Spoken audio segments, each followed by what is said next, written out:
Hey, what's going on, everybody? Happy Tuesday and welcome to the Marine Corps birthday edition of Urshel Speaks. I want to say to all my fellow devil dogs that are out there, all of those Marines and corpsmen, Navy corpsmen out there, that we accept you into the fold.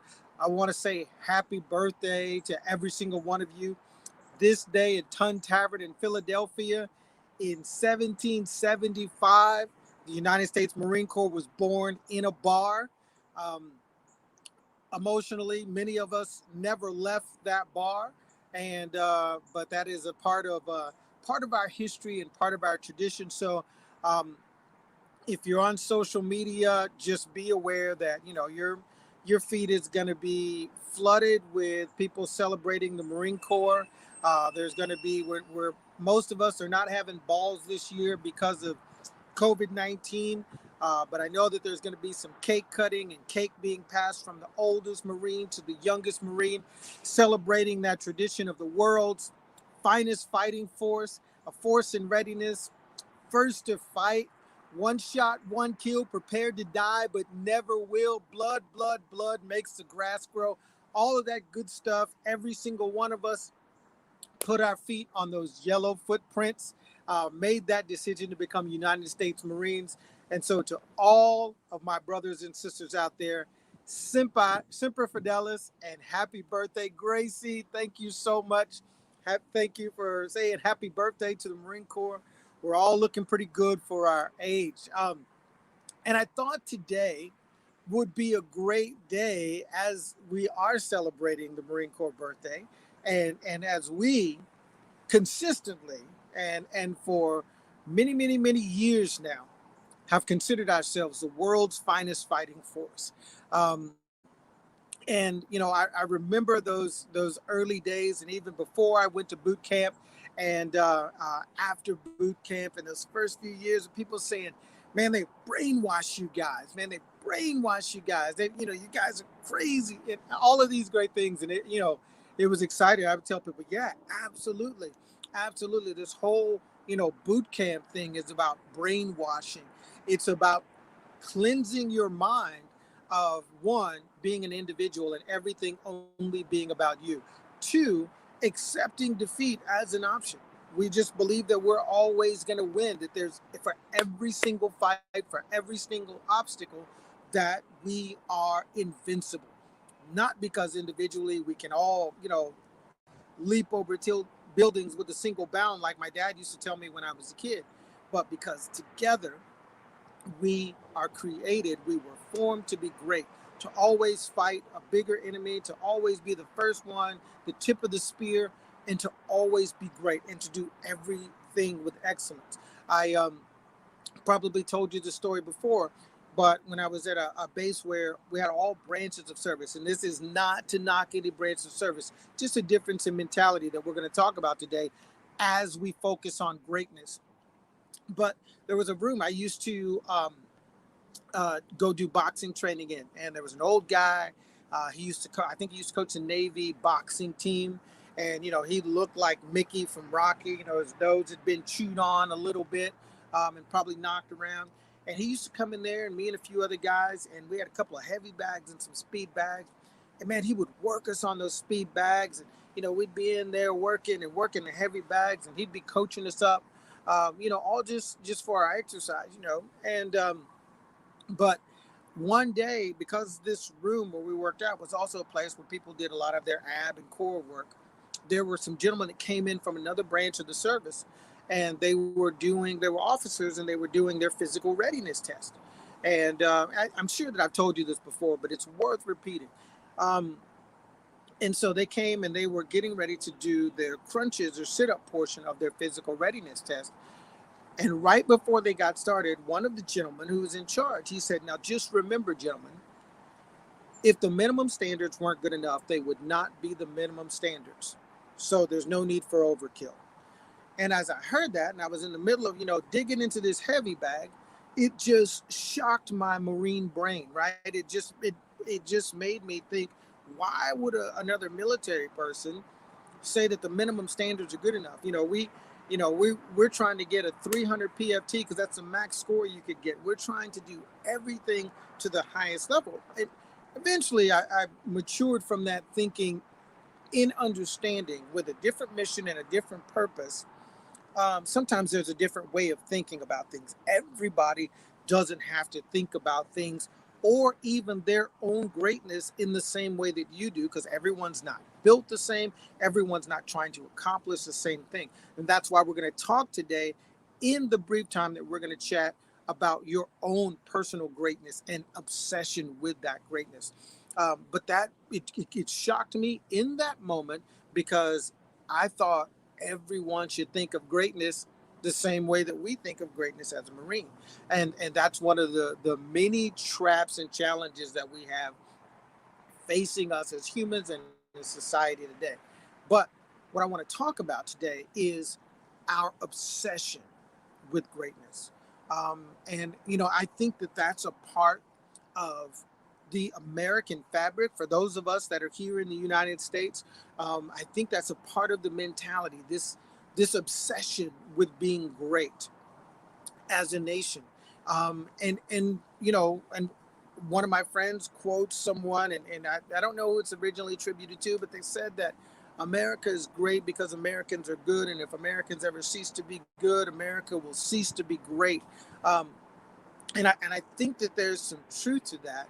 But what I really want to talk about today is, do we still have, do you and I as individuals, because again, um, you know, my marriage, our families, our neighborhoods, our schools, greatness is not something that something large or an organization in and of itself can have without the individual pieces or the individual people choosing to be good and choosing to push beyond just sustaining and existing and really wanting to have greatness. I think one of the biggest traps that we have today, and it has come along with the greatness of American industry, it's come along with the greatness of the development of our economy, is this mentality that there are only a few great people out there, that there are only those, few world changers. There's only the few, Steve Jobs or Bill Gates or Oprah Winfrey's, or, these people who seem to, just blow the doors off life and do amazing and great things. And I think that that's a fallacy. And I think it's a fallacy that we've accepted because many of us have been trained over years. It has kind of become the fabric of our thinking to accept mediocrity as a way of living, to accept not just mediocrity, but safety, right? Security. We don't have to risk going all out for anything. We just need to make sure that we have a good job, that we live in a good neighborhood, that that we get the bills paid, and that life is good. Um, and and and accepting that can be a trap, right? There's a book that I love, and it's called The Alchemist. If you've never read it, I mean, you can read it. It's a quick read. You can listen to it on audiobook. But if any of this resonates with you, it's a book that I've probably read a dozen times. Some years since I first discovered it, I've read it more than a couple of times. This year, I've read it once or twice, and I've probably listened to it on audiobook during my walks, half a dozen times. Um, and one of the things that I love about the book is that the young man in the book, he meets Melchizedek and the king of Salem, and he tells him, "I come along at some point when people are going after their personal legend, when people have decided that what is going to make them legendary becomes their obsession and the thing that they are willing to sacrifice everything for." And and I love that because in my life, there have been times when I've settled for a job. There have been times that I've settled into something that was, good, but but it was actually changing me from really focusing on me and being great. And you know what? I'm not ashamed to admit it about myself, and I wouldn't be ashamed to admit it about you either because I believe it. I was created to be great. I was created as Urshel Lee Metcalf Jr. to do great things and to accomplish great things in a great way. And I believe that we all are. And can you think about the reality of our life, the reality of our world, the reality of our families and our neighborhoods if everybody was pursuing their own personal legend, their own greatness? And nobody's is compared or measured to anybody else's because I can be great at being me and I'm a failure at being anybody but me, right? Anybody but me. I can emulate certain things. I can look at certain attributes of this speaker or certain, qualities of this leader and say, I like that quality. I want to emulate that quality. But even in that, as I take that and I engraft it into my thinking or my way of doing things, or I follow these particular ways of trying to get to where I'm going, it all has to become uniquely Urshel. And in pursuing my greatness, I have to be true to who I am. And that's the same with you, and it's the same with every person out there. And it's the mentality that I think that we need to be forging into the minds of our children and young people, and that is to pursue greatness. One of the things that we know from history and even from our present day reality is things as they are can and do change. The reality of our life in this year of 2020 in so many ways was almost instantly changed.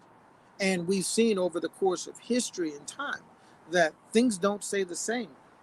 And so as we look at the way we do life and we do business, and all of a sudden we're all staying at home and all of these other things, there are people that were still kicking doors down, still making great things happen because their greatness, my greatness, your greatness, is not defined by external circumstances in so much that if we decide and we make that decision to focus on who am I?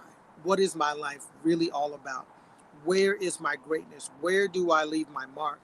Or do I just, check off days like we see with people, the Count of Monte Cristo or any of these movies where someone gets locked up and they're marking off a day on the wall, another day on the wall, another day on the wall. The sun came up, the sun went down, and another 24 hours has passed, and I'm just marking off days and racking up birthdays and laps around the sun. But as I look back, I existed, but I did not make the mark. I did not pursue that personal legend, and I did not have an obsession with being great. I honestly believe, and I don't say this, and I say some of this really because I have to consistently remind myself it's not about making a living, it's not about just getting a following, it's about living life in a great way and leaving a mark so that, people used to write in trees, so and so was here, Kilroy was here, whatever. I don't want to have to leave a mark in a tree.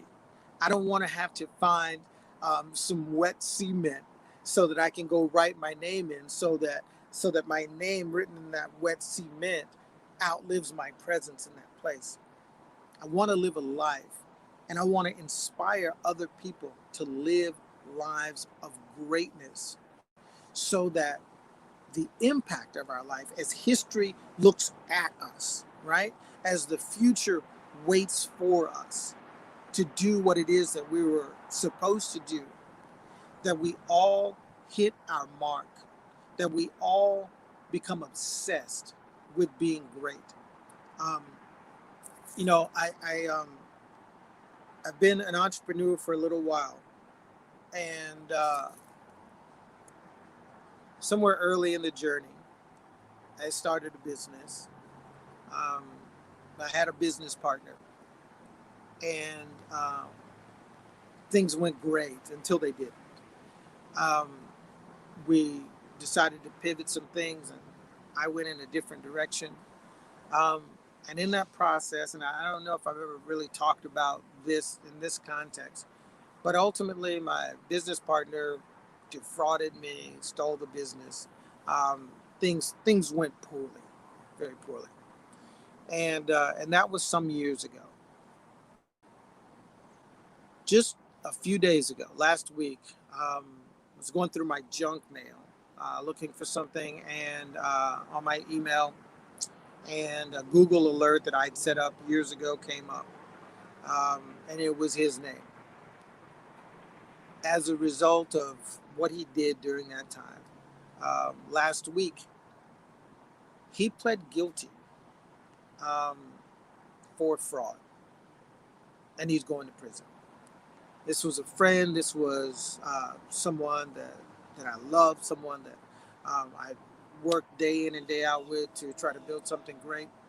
And and during the course of that time, and when it all happened, it caused a lot of personal injury, a lot of emotional stress, frustration. It was really challenging to go through that process. And it's been some time, and I've moved on beyond that. And there were times I wanted to do him some tremendous bodily harm. Right, there were some times that I wanted to exercise all of those great things that I learned in Marine Corps boot camp, and for my years of martial arts, and I wanted to bounce his head off the pavement. But let me tell you something. I read this and pled guilty, and it's going to be going to federal prison. Da da da da da. And you know how that impacted me? It made me sad. Um, him failing, him doing what he did, and now him being punished didn't improve my life one bit. I learned some lessons that have made me better, but the circumstances, as they are for him, doesn't in any way make me better. It didn't make me happy. I didn't cheer. I didn't get excited. I didn't say, "That's what you get, sucker." Any of those things, because you know why? That is another one of those traps. And not to say that justice shouldn't take place, right? And we have a justice system. I believe in law and order. Um, but none of that, those types of things for me, as I look back in the past, someone else getting what they deserve doesn't in any way make me better. And it doesn't contribute to my greatness. And I still want greatness for him. I still want greatness for you. And here's the reason why. It's a selfish motivation.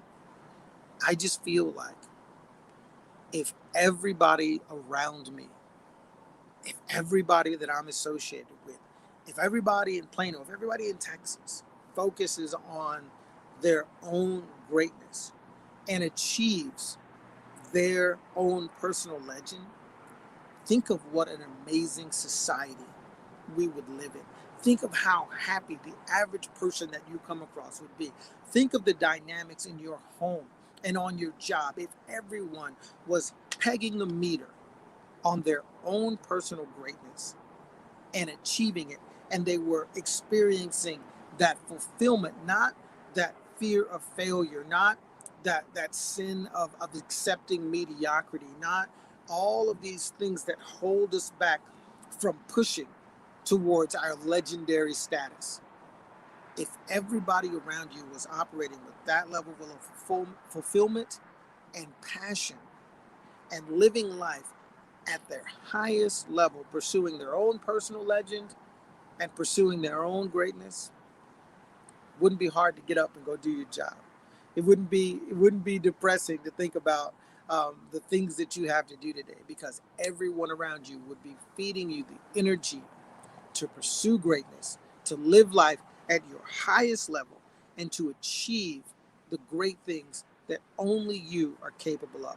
Listen, my name is Urshel. This is Urshel Speaks. I'm going to go out and be great today because that's exactly what I was created to do. And that's exactly what you were created to do. So, Semper Fi, brothers and sisters. Tomorrow is Veterans Day. If you know someone who served in our military, show some appreciation, show them some love, and go out and make it a great day. My name is Urshel. This is Urshel Speaks. We'll see you next week.